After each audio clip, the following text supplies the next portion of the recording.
Oh, now it's recording.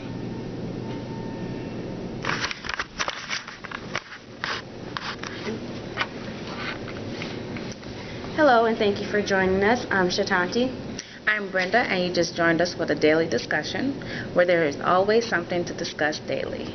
Today we are going to address cell phones and the advanced rapid growth of them. Today cell phones have become more and more and part of everyone's daily life, and we're going to talk about the history and generations of cell phones, how they have evolved, and also the rapid advanced growth of them. Okay, now get into the history of cell phones. The old phone. The flip phone. The history of mobile phone charts the development of devices which connect wirelessly to the public, switch telephone network. Early devices were bulky and consumed high power and network supported only a few simultaneously conversations. Mobile telephones were originally only installed in automobiles and became available from some telephone companies in 1950s. It was in the 1940s when the seeds of technology developed eventually produced the mobile phone that we know today. And the concept of cell phones came from invention of the backpack two-way radio, the walkie-talkie, and a large handheld two-way radio for the U.S. military. In 1946, in St. Louis, Missouri, the mobile telephone service was introduced.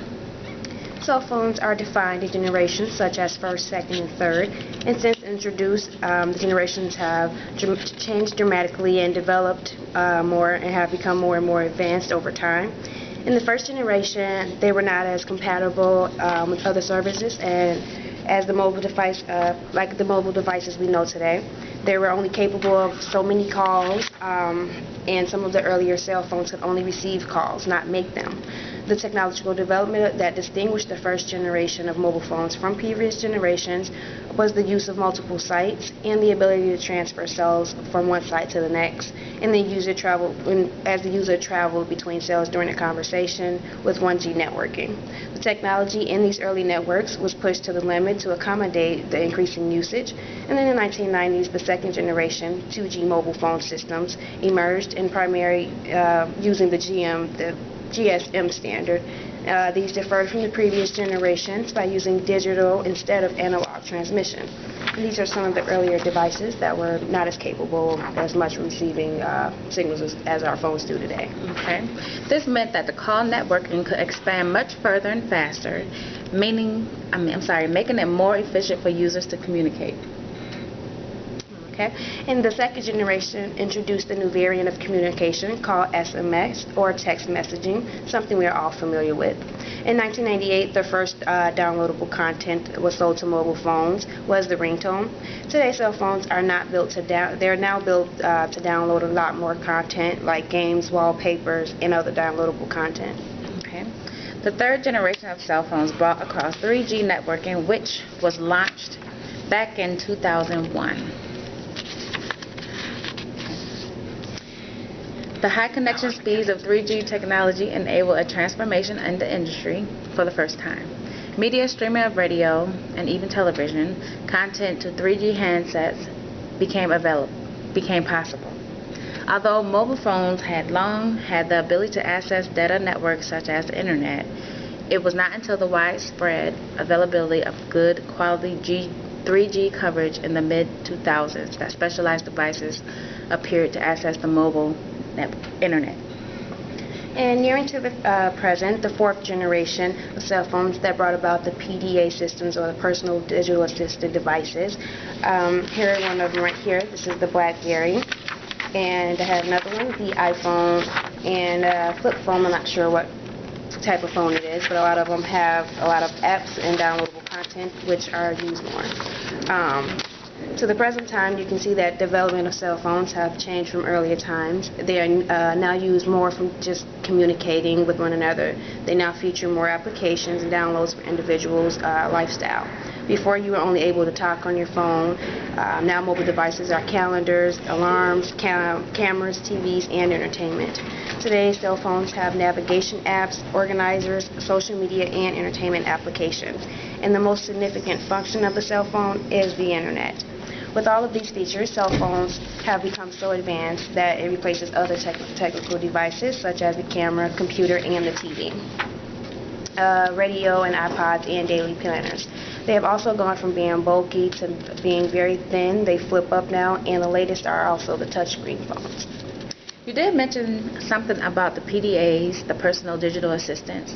Yes, these two have become quite advanced, and they also are very expensive to have, primarily because of the features. Their design, size, and style have also changed and expanded over time as well.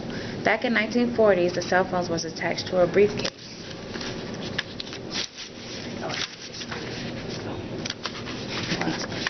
Was attached to a briefcase.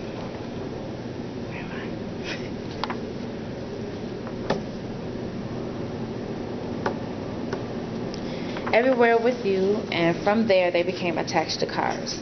Later in the years, cell phones were made to carry with you without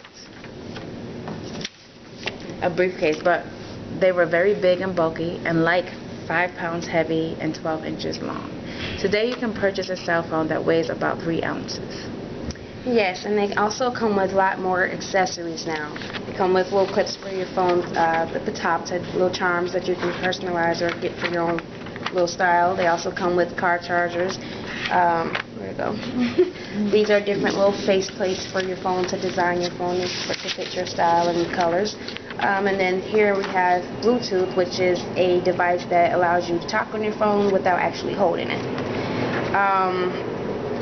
And they also come with little gadgets, like I said, to help you customize it.